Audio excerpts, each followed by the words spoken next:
you very much, and thank you for coming to the Pepper Center series. Today we have the honor of having one of our own, which is always a treat to have someone like Cocos speak to us.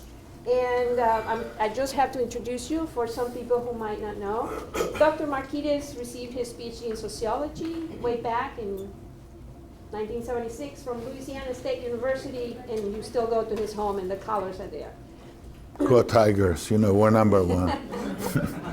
And he's currently the Annie and John Nissinger Distinguished Professor of Aging and a professor in the Department of Preventive Medicine and Population Health here in Galveston.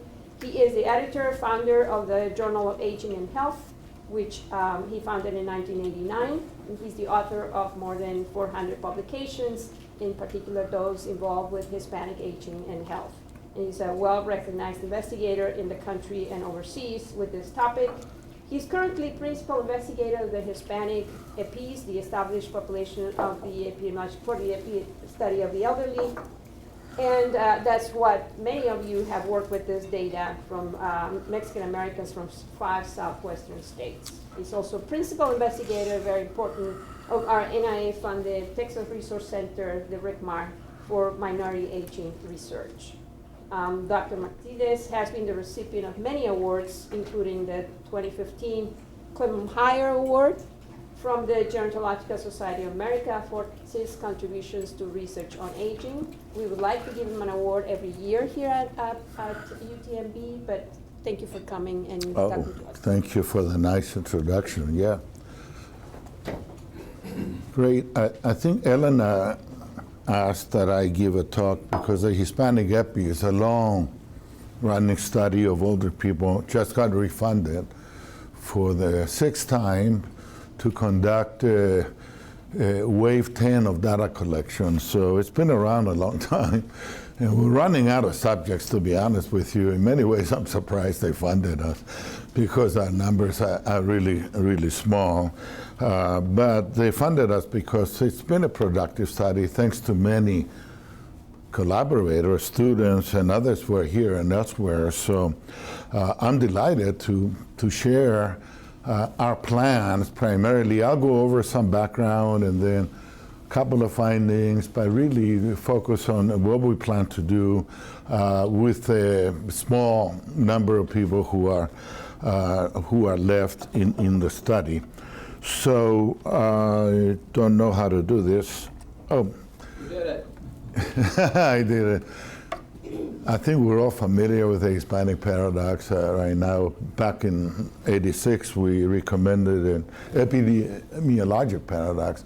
Basically, doing reasonably well, especially Mexican Americans, despite high risk factors. You know, that's the paradox. And then people would say, well, it's strong families. Actually, there was a paper published 2 weeks ago arguing that's not the case. Strong families are there, but they don't really explain the difference between people who have strong families and who don't in terms of their longevity. It's so hard to do, really, because life tables don't have data on families and so on. Back then, we said, well, you know, there's migration selection. People who immigrate, they are healthy enough to immigrate. Sometimes they have to pass exams. And also, psychologically, they want to improve their life. So all of these things are consistent with good health. So that was then when we were saying, well, their health is kind of reasonably good compared to non-Hispanic whites.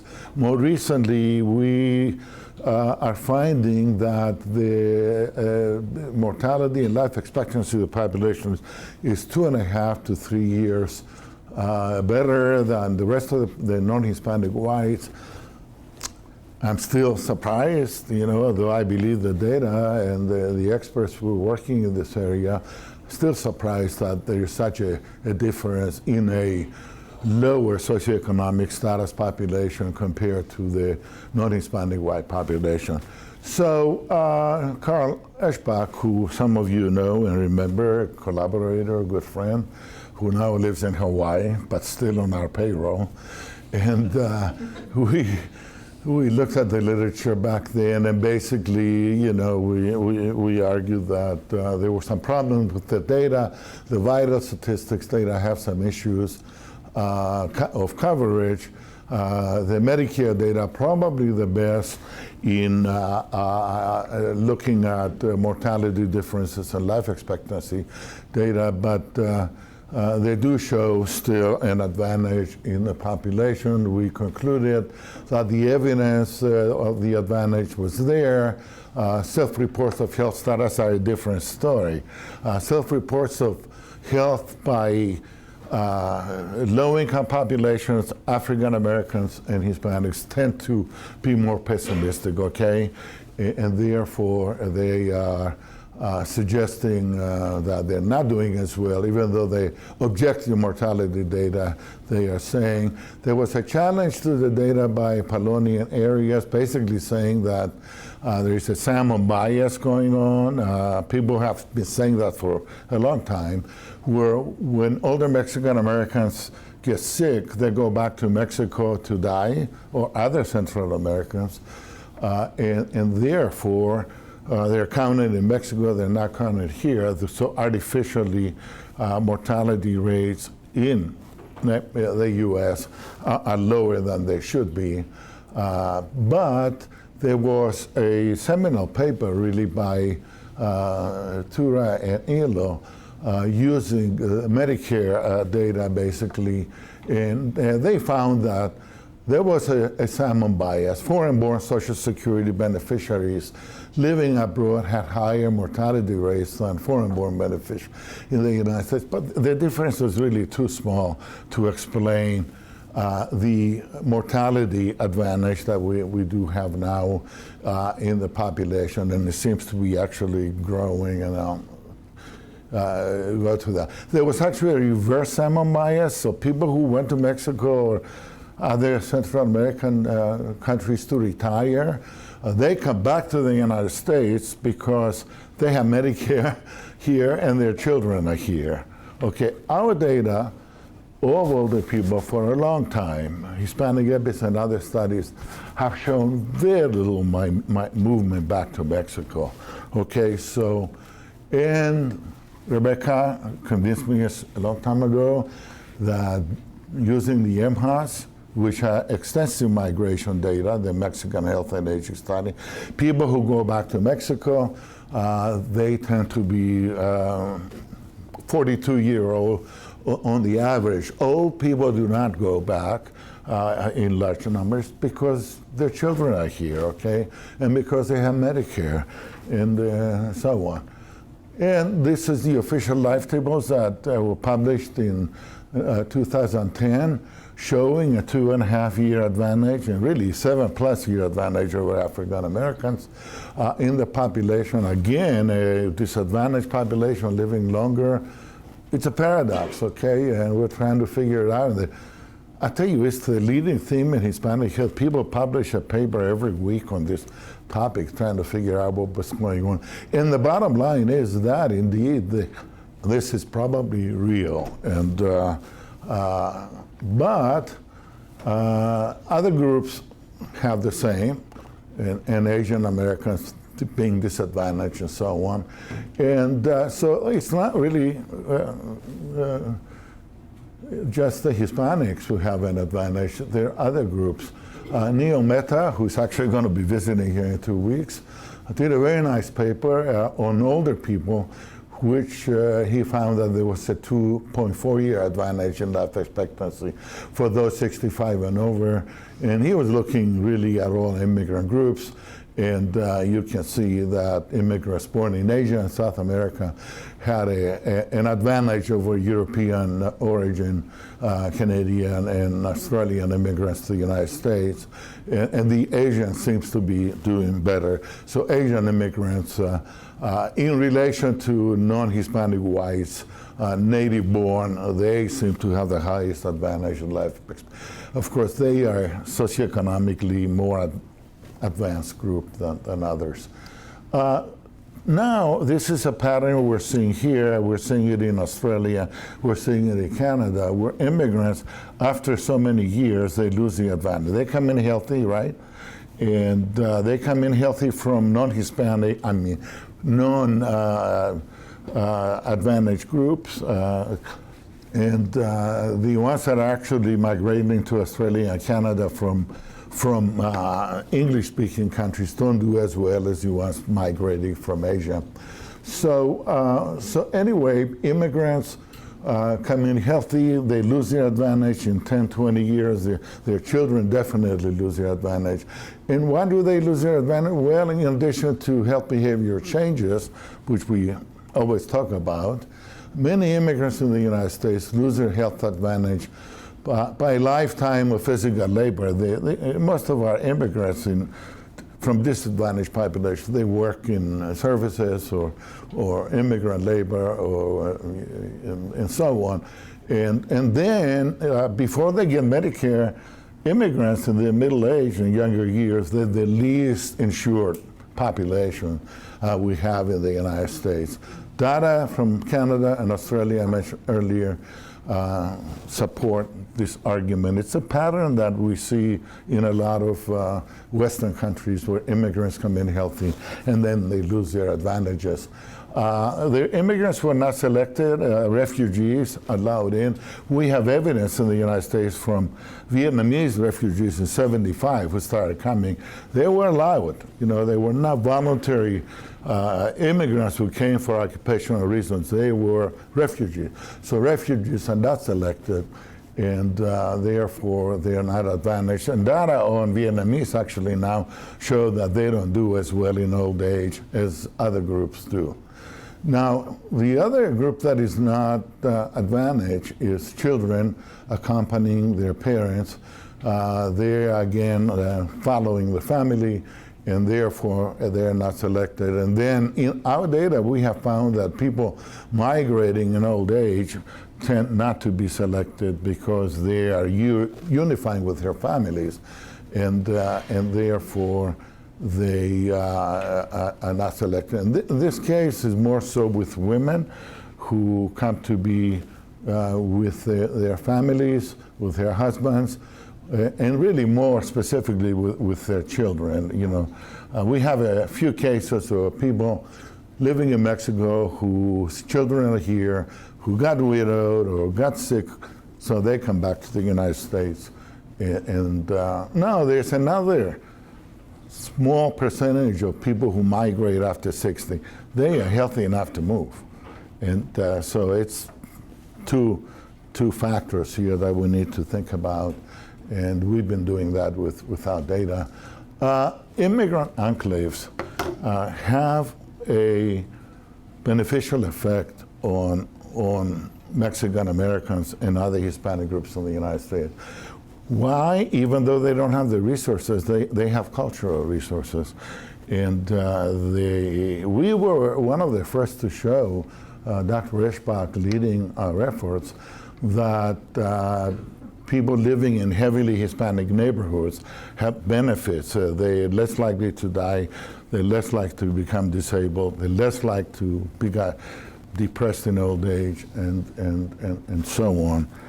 And so I want to say something about enclaves, in that it's a big part of the Hispanic paradox literature. In living in enclaves may have benefits, but that's not the case in Europe. We found in our reviews it's not the same in Europe. I just saw in The Economist last week where Denmark is trying to break up enclaves of ethnic immigrants because of gangs and other factors. And so enclaves in Europe are not really established communities like barrios in the Southwest.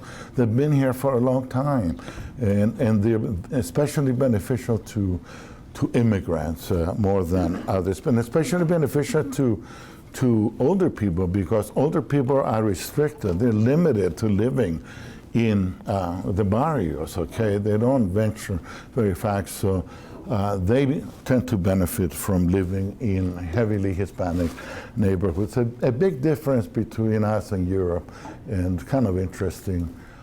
Here's our study. It's been going on a long time, and you'll see it's funded until the end of 2013. I want to thank the people on there who are here. Soham, Philip Cantu, project director this year. Philip just defended his PhD dissertation on Monday, so congratulations. And he actually used MHAS and Hispanic Epis data. And so we're very, very pleased about that. Brian, Carl Eschbach is still working with us. He's in Hawaii, but helping us. Brett, Kristen, Dr. Raji, Laura Ray, who is no longer with us. Consultants have been very helpful. What we're going to actually do, maybe in the spring, we're going to have a meeting of our consultants, staff, and others to think about, is there a future to the study, or are we just running out of people? We're going to stop. It may not be me, but it may be somebody else or others, where we can get a new cohort of people and then focus maybe on Alzheimer's disease, because that's where the money is, and see. But at the end of the talk, I'd like to talk about, some of you may have some thoughts about what to do next to keep the study going. It's been very successful, and hopefully it can make some future contributions. We have a team in San Antonio, Dr. Ray Palmer. He's actually our biostatistician.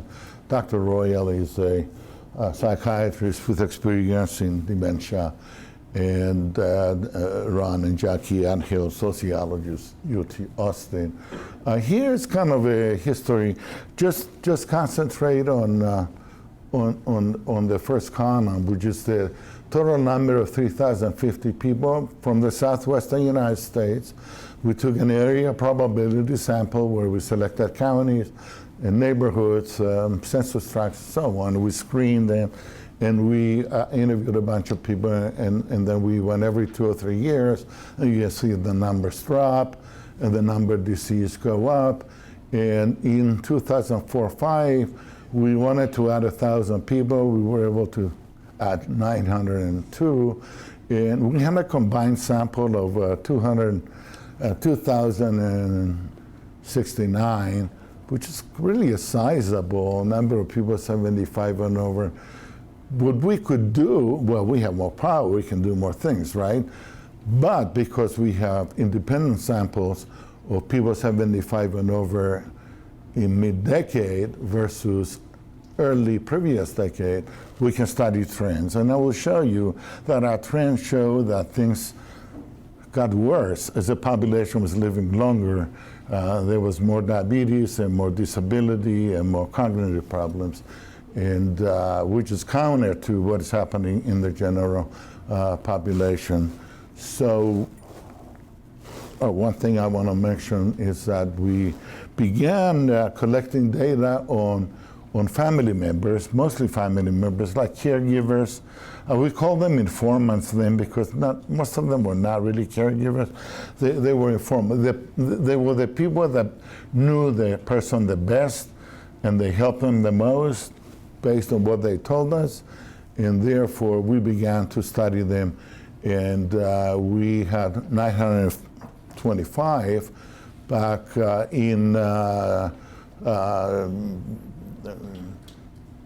wave 7, and then we were able to re-interview them again, and we plan to re-interview them for a third time. One thing we found is that these informants, caregivers, they changed. There was quite a bit of change over time, and kind of interesting. It becomes an outcome. Why is there change? We'll talk about that in a few minutes. So I think one of the best things we have found is that there was an increase in the prevalence of diabetes in people 75 and over.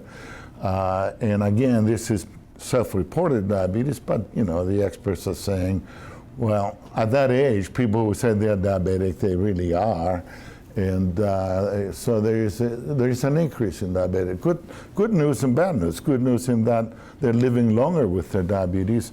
Bad news is living longer with your diabetes means you're going to have more disability and more cognitive problems, minor increase in hypertension and obesity, but cognitive impairment is quite a change. Again, there are limitations to the mini mental status examination, but nevertheless, it's suggestive that we have a population living longer, but living longer with more disability, more cognitive problems, more diseases, and so on.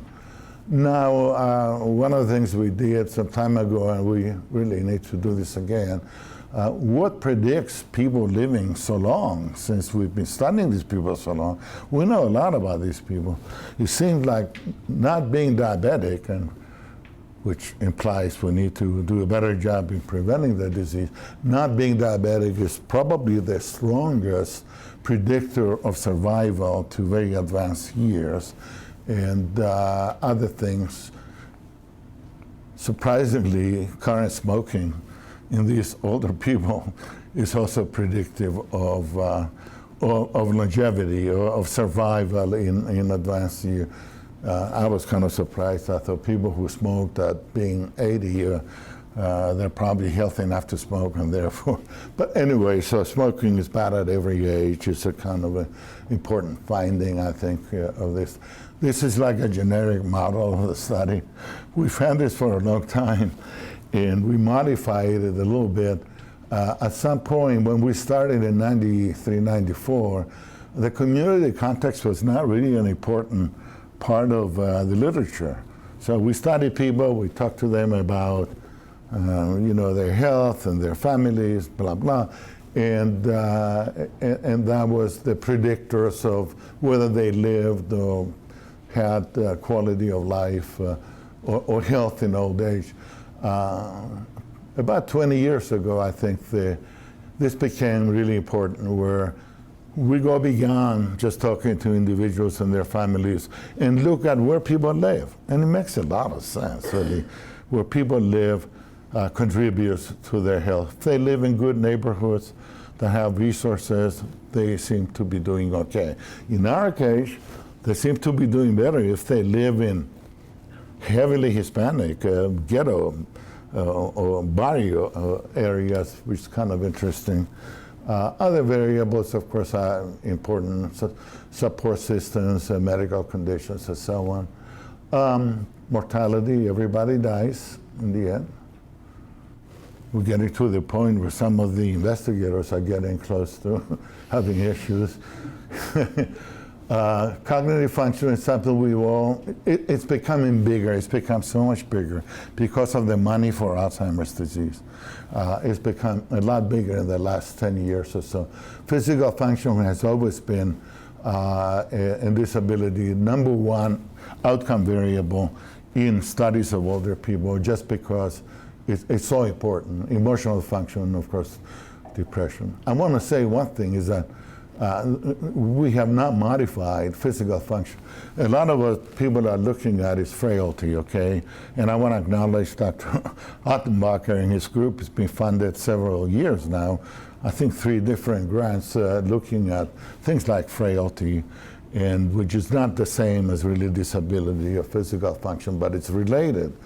And so a modified model might include that. There's a lot of interest in frailty these days. And we're not finding many people going to nursing homes. I'm kind of surprised, because I think it's changing, but there are a lot of changes in living arrangements and in caregivers, as I mentioned earlier. And so this generic model needs to be defined, but I think it's kind of like a picture of aging in any population, really, not just in our population. So this is a Hispanic EPIS renewal. I was lazy, and I basically took the proposal and from there put what we said we were going to do. It was the fastest thing to do it this way. And basically what we're doing now is 25 some odd years later, from or 20, 25 years. We're going back, and we're going to be down to 30 people who are, 300 people who are in their 90s, and we're going to re-interview them, and we're going to re-measure everything we can. We're going to do a better assessment of their cognitive function and their dementia. Most of the people in their 90s, in this population, and really most populations, they probably have some dementia, and so we're going to do a better job of assessing that. Not that that's anything new, but I think it's going to give us some pilot data to go back and do a better job of dementia, of Alzheimer's disease in this population, if we decide to do that in the future. We also plan to re-interview their caregivers, their family members that they told us they are the closest to them, and see how they're doing and what they say, and so on. So this is the 10th contact of the original subjects, and since we added some people halfway between, there's going to be the 5th or 6th contact for some of them. Last time in 2016, we interviewed 480 older people, and there were 88 and over, and 460 4-month caregivers. Again, most of them were caregivers. They're providing some care. And specific aims continued. I'm just going to go at the primary aims and outline the fact that, the dynamics of caregiving and living arrangements of very old Mexican Americans over 9 years, from 2010 to 1920, just studying the changes of who's providing the caregiving is going to be important. And I said earlier that we're getting down to small numbers, but when caregiving studies study population, the numbers tend to be fairly small. So they will allow us to do a few positive things and learn about caregiving and how it changes over time. I mentioned earlier that from one time to the next, a lot of people changed, became caregivers, and that may have something to do with many of them were not really caregivers. They were the most important person, but when it came to really providing actual caregiving, then somebody has to go over it. And that somebody else typically is a young woman or younger, middle-aged woman, or perhaps the spouse of the subject. Now, and then we're going to study, of course, the changes and declines in the older people and how that influences the caregiving. And we're not going to give up on, we're not just going to study caregiving, we're going to be continuing, like a lot of people continue now, studying trajectories of change, okay? And that's a big thing in aging these days, trajectories of change, whether it's the mental health or physical health or frailty or something like that. That's going to continue. And therefore, the data are available, by the way, and anybody here wants to participate. And I mentioned earlier, we're going to do a better assessment of cognitive function, and I'll mention that we're going to use a couple of new measures. And of course, we always archive the data. By the way, we're going to be training caregivers in 2 weeks for our 10th. We said we're going to go in the field September 1. Well, it was September 30th before that we were told we're going to get funded, and then it took forever to get the money, and then it took forever for us, UTMB, to issue the subcontracts to the company that's going to do the interview. So instead of going in the field September 1, we're going to go in the field probably January, early January. So at this age, when people are 90, I'm just worried we're not going to get 90 people. We may get 220, 230, 240, 250. But that's okay. We'll do whatever we can and use that data for pilot. They're going to be pilot data, really. Any new data we collect, they're going to be pilot data. And again, this summarizes, we're going to get the 300 people and so on, and we're going to do a better job of cognitive impairment. What is the, well, the significance of population is 60 million now. This is wrong. This part more like 40, 42 million who are Mexican origin. We need to correct that. And therefore, it is significant. It's a growing, largest minority population. And the Hispanic paradox continues to be the leading theme. And along with that, the leading theme for the Hispanic paradox is that the extended longevity does not appear to translate to better health outcomes for older people. So they're living longer, more disability. Again, mixed bag, living longer is good, but not living longer with more disability and cognitive impairment and so on. So again, you can think of all the important reasons that why we should be doing the study. And then to summarize, the Hispanic EPIS has been the #1 source of information on the population. We're running out of people, and whatever we do now in terms of data collection is going to be pilot data for future references. And again, I'm skipping a lot of what we said because I already have repeated a lot. And you see that we're going to collect some of the same measures. And the life space has been a good one. Soham, thanks, predicts. MMSC is good, but not good enough for a lot of things. Now, Brian, we're adding the ECOG, which is a 39 item that gives you a better assessment of.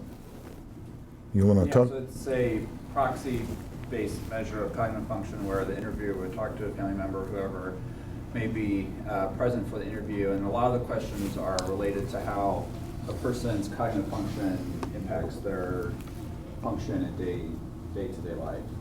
So in addition to the ECOG being given to a proxy, it can also be given directly to the participant as well. So you can have a measure of a person's cognition from their perspective as well as from someone who's close to them from their perspective. So some of the other variables we can collect, I mean, there's an advantage to collecting the same things and adding new things, there are limits to what you can do there.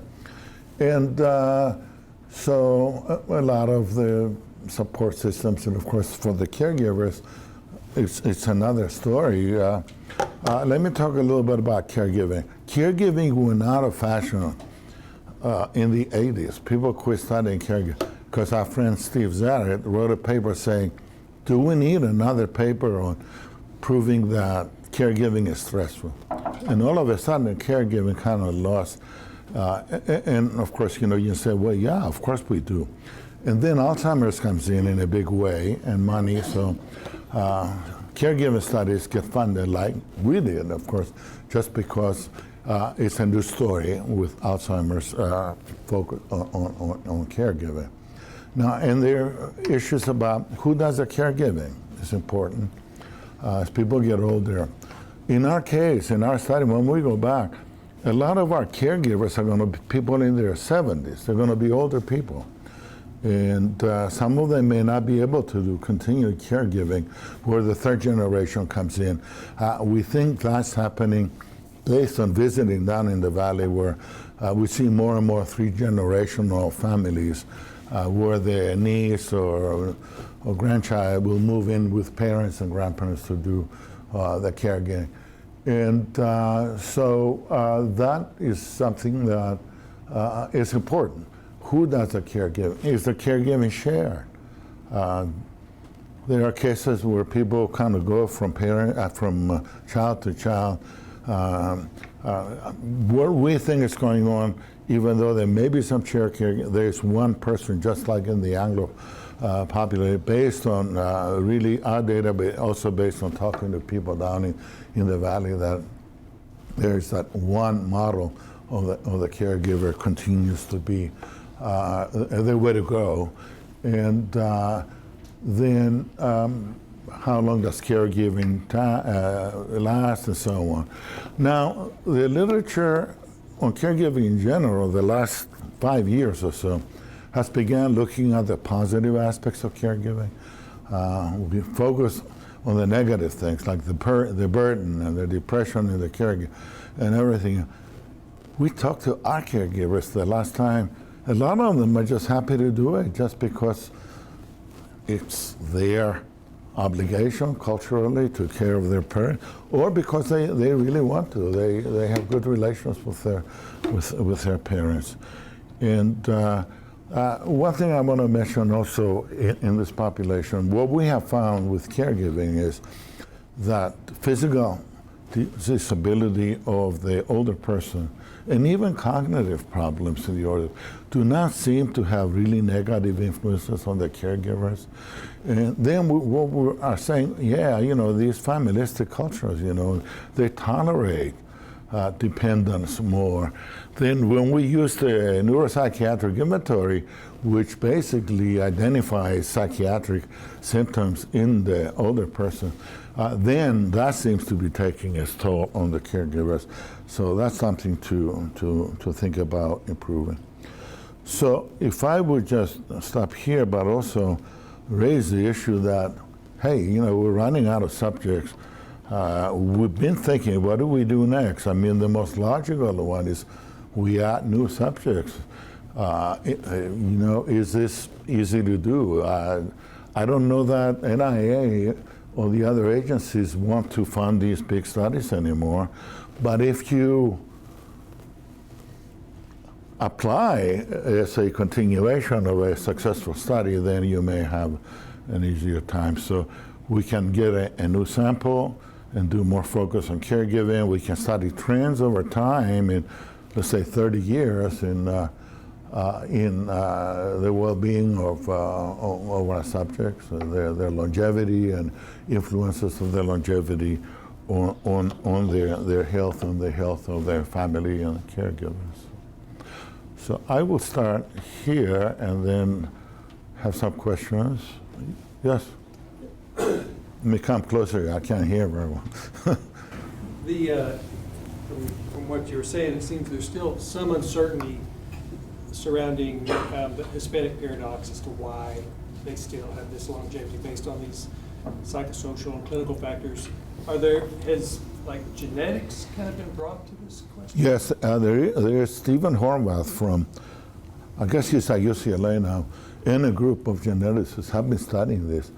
And they studied like Mexican Americans in the Central Valley, and they found some evidence of genetic factors contributing to longevity in the Mexican population. I read that 2 or 3 times, and others have, and it's still kind of fuzzy, not being genetics person. Then I went back and I looked at, hey, who's citing them? We found a year ago when we looked at like 75, 80 people citing this 2016 paper, and none of them was about Mexican America. It was all about the methods and so on. They found similar things with centenarians in Italy and their offspring. They're looking at genetic factors, yeah. That's a really good question because, you know, that's the, there's another study that got some attention is focusing on eating beans. The population eats legumes and beans a lot, and maybe there's something there that, again, these are all preliminary pilot data really for future studies of people who know genetics, people who know nutrition and so on. You know, well, that's a really good question. You know? Anybody else? Oh, I want to mention that, Kenny, you're here. A parallel study to the Hispanic have been a study of frailty, but also Medicare. Do you want to say a few words about the Medicare linkage going on now? Well, we have a grant that we linked the Hispanic PG sample to their Medicare file. So it allowed us to, some of the things particularly related to physical function and illness and people hospitalized, the types of diagnoses they have, a lot of that is collected, all is collected through self-report or through force with caretakers. And one of the things we were interested in doing is looking at how accurate that is. So if we have the Medicare data, and then we have, assuming the Medicare data is accurate, we have diagnoses, we have more specific information about the health, how many times they've been hospitalized, what kind of service they're receiving. So we're still in the process of working on that. And, we have a group that meets every other Thursday to talk about ideas and projects and things to work on that might be related to using that Medicare data to help understand the Hispanic people. Thank you. There are also two ancillary studies in other universities. People are using that data. People have used that data in other places. And we always promote that because, you know, NIA really likes to see other people use our data. And of course, I say that to our students and to others and junior folks. Yeah, you can apply and get an RO3 just to analyze our data, just come up with a different angle. We don't always, we're not always able to study every aspect of the study. And even sometimes the aspects we say we're going to study, we don't get around to. And so, anyway, we're still in business. We like to stay in business with the next generation of PIs. Some of you are here. And so, thank you again. Any other thoughts, suggestions, recommendations, wisdom of the group? I have a question kind of related. Is there anybody writing an R01, R03 type of grant proposals based on the data that you can share with us what you're working on? Well, yeah, Kirsten Gerst, who was a postdoc here several years ago, got funded recently at the University of Georgia. He was looking at active life expectancy. And she has found out that a lot of what she really wanted to do, we have already done. But nevertheless, she's able to get some work done. There's somebody at SUNY Albany doing something, I'm not exactly sure. She's going to spend a year in UT Austin as a visiting professor there, and therefore we'll be able to work closely with her. One of the things this study has that is kind of paid off a little bit is the physical function measures of functioning. Instead of asking people about their ADLs, we do this physical functioning, which has been going on for like 20, 25 years in the field. And we're starting to use that again because it is predictive of like the Medicare data. We're trying to get more objective measures of functioning, of disability and so on. Not that the subjective measures are not useful, they are useful in that people act on their perceptions of reality, more so sometimes than the objective reality. So that's, yeah, so it's good questions, yeah. So anybody interested, we like to talk to you. And okay, well, thank you again. Yeah.